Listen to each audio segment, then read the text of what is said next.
नमस्कार दोस्तों, GPS online biology class में आपका स्वागत है। दोस्तों, पिछले वीडियो में हम तेल उत्पादक पादपों के बारे में वर्णन कर रहे थे।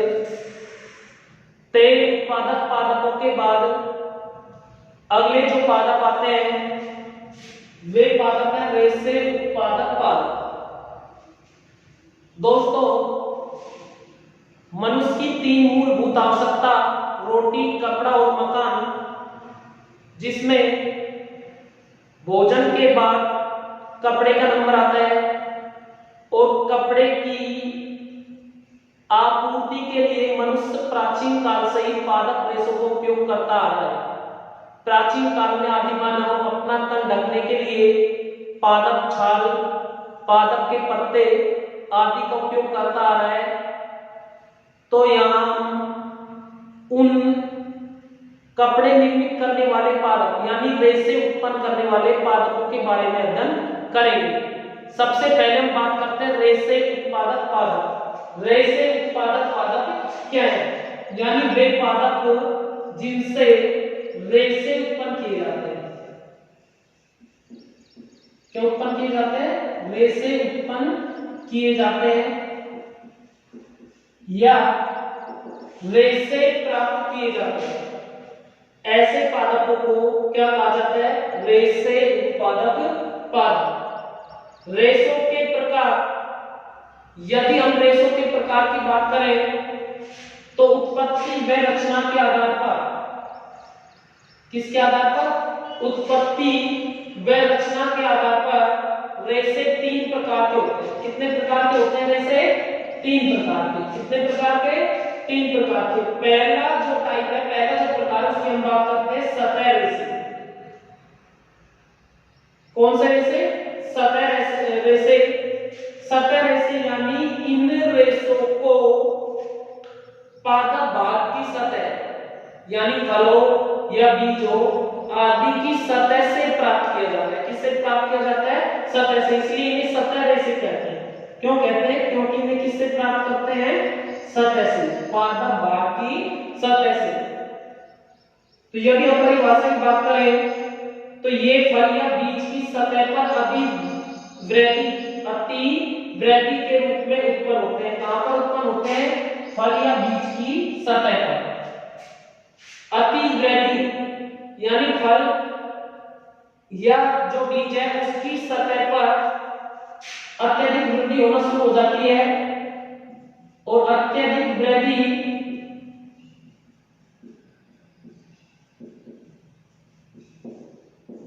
के कारण रेशे का निर्माण होता है। ऐसे रेशे कौन कौन से हैं?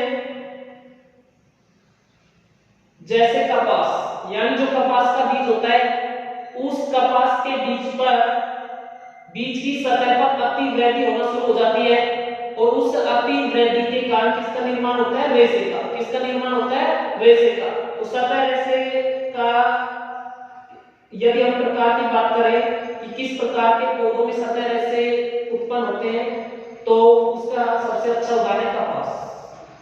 अब हम बात करते हैं मृदु स्तंभ या बास्ट रेशे।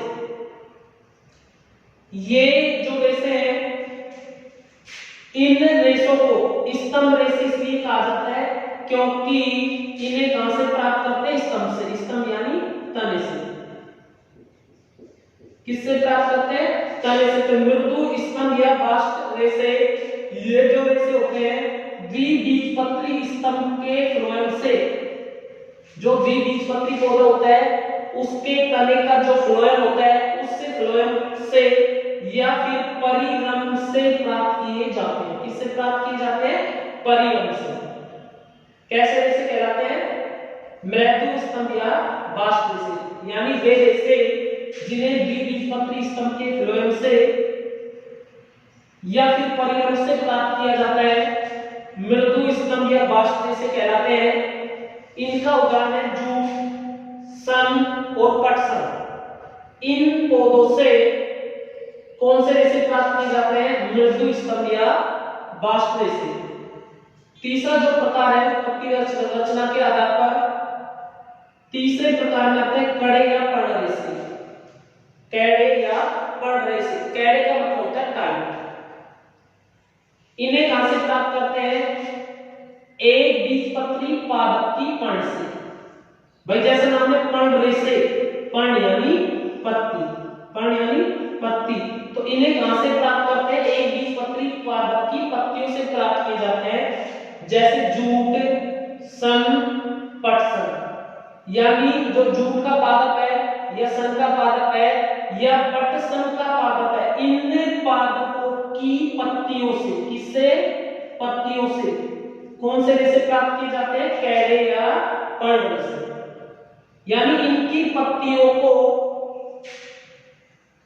सुखाकर कूटकर इनसे रेशे प्राप्त किए जाते हैं और उन रेशों का उपयोग विभिन्न कार्यों जैसे रस्सी बनाने, चारपाई बनाने आदि कार्यों में, चटाई बनाने में किया जाता है। यहां तो बढ़ते रेशों के प्रकार, उत्पत्ति व रचना के आधार पर, आगे उपयोगिता के आधार पर पादप रेशों का वर्गीकरण। यहाँ जो रेशों का वर्गीकरण था वो उत्पत्ति व रचना के आधार पर था। यहाँ जो पादप रेशों का वर्गीकरण है वह उपयोगिता के आधार पर है। किसके आधार पर है? उपयोगिता के आधार पर, यानी किस किस कार्य में उपयोग में लिए जाते, कौन कौन से रेशे होते हैं, कैसी प्रकृति के होते हैं। तो उपयोगिता के आधार पर पादप रेशों को आगे बांट दिया है। उपयोगिता के आधार पर पादप रेशे कितने प्रकार के होते हैं? 6 प्रकार के। कितने प्रकार के? 6 प्रकार के। सबसे पहले हम बात करते हैं वस्त्र रेशे। कौन से रेशे आते हैं? वस्त्र रेशे, यानी इनसे क्या बनाए जाते हैं? वस्त्र बनाए जाते हैं, वस्त्र बनाए जाते हैं। ठीक है, तो वस्त्र किन किन रेशों से बनाए जाते हैं? जैसे कपास, कपड़े बनाने के लिए सबसे अधिक कपास का उपयोग, रस्से, बोरी, सूतली इसके लिए, जूट और पटसन आदि का उपयोग किया जाता है। तो वस्त्र रेशे कौन कौन से होते हैं? जिनसे कपड़े, रस्से, बोरी, सूतली यानी वस्त्र बनाए जाते हैं। कौन कौन से रेशों से बनाए जाते हैं? कपास से, जूट से और पटसन से। किससे? कपास से, जूट से और पटसन से। आगे हम बात करते हैं कूर्च या ब्रूस रेशे। कूर्च या ब्रूस रेशे, यानी ये जो रेशे होते हैं वो कठोर होते हैं, इनसे झाड़ू या ब्रूस बनाई जाती है। उदाहरण की यदि हम बात करें तो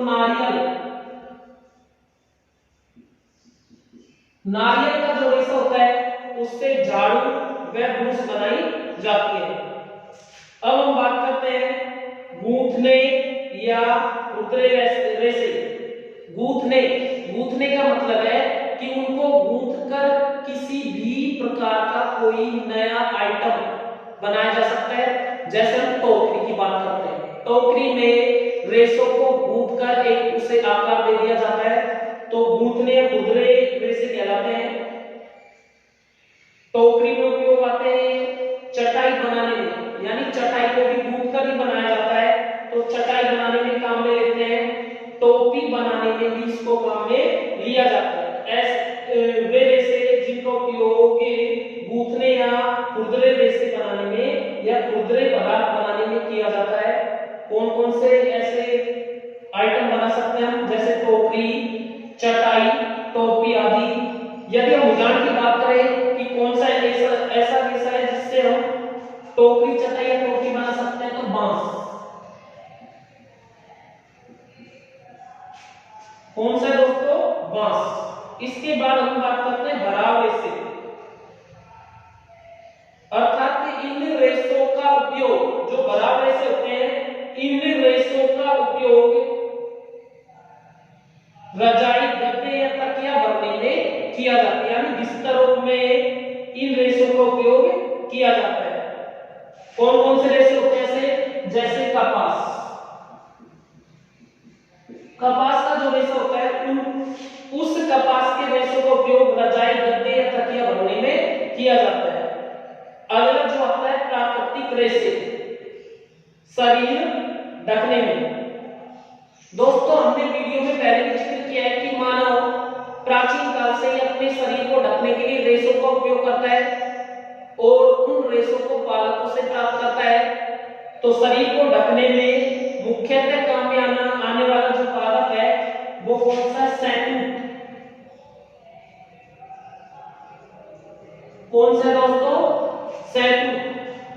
सैटूट की पत्तियों या छाल का उपयोग शरीर को ढकने में किया जाता है। इससे आगे आता है कागज बनाने में। किसमें? कागज बनाने में। तो कागज बनाने में कागज, कार्डबोर्ड अथवा कागज से संबंधित अन्य सामग्री बनाने के लिए कागज बनाने वाले रेशों का उपयोग किया जाता है। इन कागज बनाने वाले रेशों में घास, बांस या पादप का कोई भाग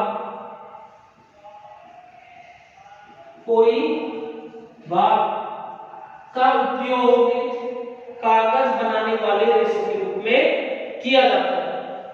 इसके अतिरिक्त पादप रेशों के अतिरिक्त यांत्रिक रेशे जो होते हैं उनका उपयोग भी वस्त्र या अन्य उपयोगी सामान बनाने में किया जाता है, जैसे ऊन, रेशम आदि। परंतु ये रेशे प्रकृति में अधिक मात्रा में उपलब्ध नहीं है, जिसके कारण पादप रेशों को अधिक उपयोग में लिया जाता है। अब हम दोस्तों बात करते हैं कि पादप रेशे कौन कौन से पादपों द्वारा उत्पन्न किए जाते हैं। तो सबसे पहले हम बात करते हैं मूंज। सबसे पहला जो पादप उत्पादक यानी रेशे उत्पादक जो पादप है वो कौन सा है? मूंज। मूंज का स्थानीय नाम, मूंज को ग्रामीण क्षेत्र में किस नाम से जाना जाता है? लोकल क्षेत्र में किस नाम से जाना जाता है? तो मूंज के नाम से या सरकंडा। मूंज के नाम से या सरकंडा के नाम से मूंज को स्थानीय भाषा में स्थानीय नाम में जाना जाता है। अब हम बात करते हैं वानस्पतिक नाम। मूंज का वानस्पतिक नाम कौन सा है? एरिएंथस मूंजा। वानस्पतिक नाम क्या है मूंज का? एरिएंथस मूंजा। पर्याय नाम यानी पर्यायवाची नाम कौन सा है? सैकेरम मूंजा। मूंज को मूंज, सरकंडा आदि के नाम से भी जाना जाता है। इसका जो पर्याय नाम है वो सैकेरम मूंज है। यदि हम इसके कुल की बात करें तो मूंज किस कुल का पौधा है? पोएसी। किस कुल का पौधा है मूंज? पोएसी कुल का पौधा। उपयोगी पादप भाग अर्थात वह कौन सा भाग है जिससे रेशा प्राप्त किया जाता है पौधे के भाग से? तो उस पादप भाग में सबसे अधिक उपयोगी है पर्ल अर्थात पत्तियां। क्या है? पत्तियां। पत्तियों का उपयोग मूंज बनाने में किया जाता है। पादप की बात करें कि पादप की प्रकृति कैसी होती है, किस स्वभाव वाला होता है पादप? तो एक बीजपत्री होता है। मूंज का जो पादप है एक बीजपत्री है। एक बीजपत्री और द्विबीजपत्री के बारे में हम पिछले वीडियो में भी चर्चा कर चुके थे कि वे बीज जिन्हें आसानी से दो बराबर भागों में बांटा जा सकता है द्विबीजपत्री बीज कहलाते हैं, और वे बीज जिन्हें आसानी से दो बराबर भागों में नहीं बांटा जा सकता एक बीजपत्री बीज कहलाते हैं। तो जो मूंज का बीज होता है कैसा होता है? एक बीजपत्री। तो पादप कैसा हुआ? एक बीजपत्री पादप। बहुवर्षीय यानी कई वर्षों तक जीवित रह सकता है। सघन घास यानी इसको घास की श्रेणी में रखा गया है। सघन घास होती है, 5 से 8 फीट लंबा होता है। कैसा होता है? 5 से 8 फीट लंबा होता है। वर्षा ऋतु की बात करें तो वर्षा ऋतु में पादप बिल्कुल हरा होता है। वर्षा ऋतु में पादप बिल्कुल हरा होता है, लेकिन शीत ऋतु के प्रारंभ में पत्ते झड़ने लगते हैं।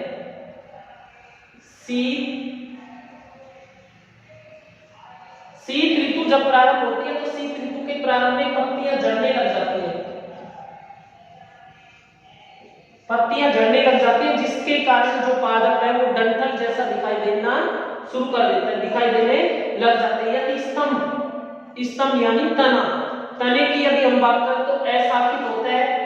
अशाखित का मतलब उससे अन्य शाखाएं नहीं निकलती। जैसे ये हम मार्कर को एक पादप माने तो यह मार्कर अशाखित है।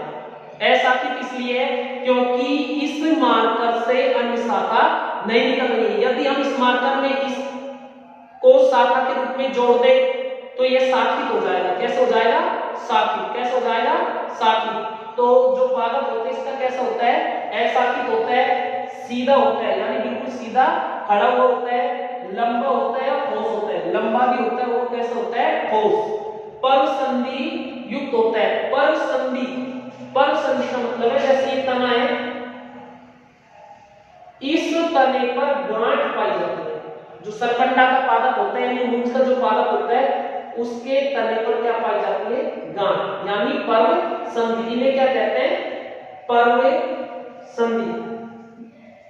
ठीक है, तो इसका जो पादप होता है उसका तना परसंधि युक्त होता है, यानी तने पर क्या पाई जाती है? गांठें पाई जाती है। पत्तियों की यदि हम बात करें तो कण काफी बड़ी चौड़ी होती है, लंबाई अधिक होती है, पत्तियों की चौड़ी होती है, साथ साथ किनारे तीक्ष्ण होते हैं। इसकी जो पत्तियां होती है उन पत्तियों के किनारे, पत्तियों के किनारे कैसे होते हैं? ये तीक्ष्ण होते हैं, यानी पैने, या फिर हम ये कहते हैं धारदार। इसकी पत्तियों से त्वचा कटने का डर रहता है, अर्थात तीक्ष्ण स्वभाव वाली होती है इसकी पत्तियां। इसकी पत्तियों का उपयोग ही मूंछ बनाने में किया जाता है। बाकी जो इसका सरकंडा होता है, ये तना जो होता है, इस तने का उपयोग विभिन्न प्रकार के अन्य उपयोगी सामान बनाने में किया जाता है। अब हम बात करते हैं रेशा की। मध्य शीत ऋतु में पर्णों को काटकर बंडल बना कर सुखा लिया जाता है, यानी जब अत्यधिक शीत पड़ना शुरू हो जाती है उस समय इसकी पत्तियां झड़ने लग जाती है, तो उससे पहले इनकी पत्तियों को काटकर, पर्णों को काटकर उन पत्तियों का बंडल बना लिया जाता है, यानी उनको इकट्ठा करके उनका बंडल यानी गट्ठर क्या बना लिया जाता है? गट्ठर। और गट्ठर बनाने के बाद उन गट्ठरों को सुखाकर लकड़ी के तख्ते पर हथौड़े से पीटा जाता है। गट्ठर बना लेते हैं। गट्ठर बनाने के बाद उस गट्ठर को लकड़ी के तख्ते पर रखकर एक हथौड़े की सहायता से जोर जोर से उसको कूटा जाता है। कूटने के बाद क्या होता है कि जो पत्तियां हैं वो बारीक टुकड़ों में बदल जाती है, यानी रेशों के रूप में बदल जाती है। तो रेशों के रूप में बदलने के बाद उसे मूंछ कहा जाता है, यानी जब पत्तियां रेशों में बदल जाती हैं तो उन रेशों को क्या कहा जाता है? मूंछ। क्या कहा जाता है? मूंछ प्राप्त करते हैं। इसका रेशा खुरदरा व मोटा होता है। मूंछ का जो रेशा होता है वह खुरदरा होता है। कैसा होता है? खुरदरा और मोटा होता है, यानी जब उस पर हम अंगुली घुमाते हैं तो हमें उसमें खुरदरापन महसूस होता है। तो इसका जो रेशा होता है खुरदरा है और मोटा होता है। रेशे का उपयोग रस्सी के साथ साथ रस्सी से चारपाई व चटाई बनाने में किया जाता है। इसके रेशे का उपयोग किसमें किया जाता है? रस्सी बनाने में, रस्सी के साथ साथ चारपाई, चटाई, मोटे रस्से आदि में किया जाता है। कई बार इसके जो रेशे होते हैं उनको किसी भराव वाले वस्त्रों में भरकर विभिन्न प्रकार के सजावटी सामान बनाए जाते हैं। दोस्तों आज के वीडियो में इतना ही। यदि आपको हमारा यह वीडियो पसंद आया तो हमारे YouTube चैनल को